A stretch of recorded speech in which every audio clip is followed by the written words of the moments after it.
True confession time. Yesterday, I was battling this complete nightmare of a detour, and when my GPS finally routed me back to the highway, I actually patted my dashboard and said out loud, "Thank you, you're a lifesaver." Oh, I completely relate to that. Right, and then I just sat there wondering why we have this bizarre innate desire to treat machines like social beings. It's a quirk that makes anyone who's intellectually curious about human psychology just stop and think. Well, it reveals how quickly we project social expectations onto our tools. We don't just want a simple utility. We want to feel like the technology understands our objective. Exactly. And that dynamic is exactly what we're unpacking today. We're doing a deep dive into this brilliant 2026 study from Scientific Reports by researchers Samson and Zelezkovic. Just a great paper. It really is. The mission today is to explore the psychology of human-AI trust and map out how we're building an incredibly collaborative, optimistic future with artificial intelligence. Because if you think about your own daily routine for a second, why do you instantly trust certain software but maybe hesitate with others? That hesitation almost always comes down to perceived alignment.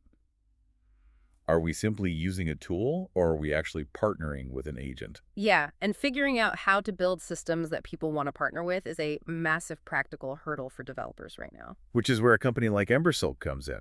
Definitely. If you are out there looking to build trustworthy systems, Embersilk can help. They assist with AI training, automation, integration, and software development. They really help uncover where agents can make the most impact for your business or personal life. So you can check out embersilk.com for all your AI needs. But getting back to the study. Right. Bridging that gap between a useful tool and a trusted partner is exactly what Samson and Zelezkovic were measuring. They gathered a representative sample of 400 U.S. residents to play an economic trust game. Using real money. Yes, in the form of tokens. They didn't just ask people how they felt.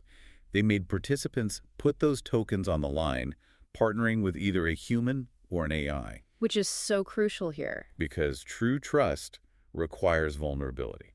In this game, you hand over your tokens to a partner, and that partner decides whether to return a share of the profits to you or keep it all. You're risking actual financial loss if your partner isn't reliable. Right. So to figure out what makes us take that risk, the researchers manipulated two specific traits for the partners. First was competence. Ranked as either 1 out of 10 or 10 out of 10 skill. But the second variable is the more fascinating one. Warmth. Yes. And in a digital context, warmth isn't about having a friendly voice. Not at all. It's explicitly described as a partner wanting the best for you versus an opponent wanting the best for themselves. When the tokens hit the table, competence obviously mattered across the board. Naturally. Nobody wants to risk their money with a partner who can't execute the task. But warmth was the ultimate deal breaker for AI. This is the aha insight.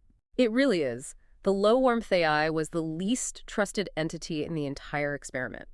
But the incredibly positive takeaway here is that instead of framing AI alignment as some scary, unsolvable problem, Right. This research provides a clear, hopeful blueprint for progress. by simply designing AI systems with high warmth, meaning explicitly programming them to align with and champion your personal goals, we can forge highly productive, trusting partnerships. It's an optimistic blueprint. We are forging an amazing future just by engineering clear, transparent goal sharing into our technology. It really leaves you with a provocative thought, though.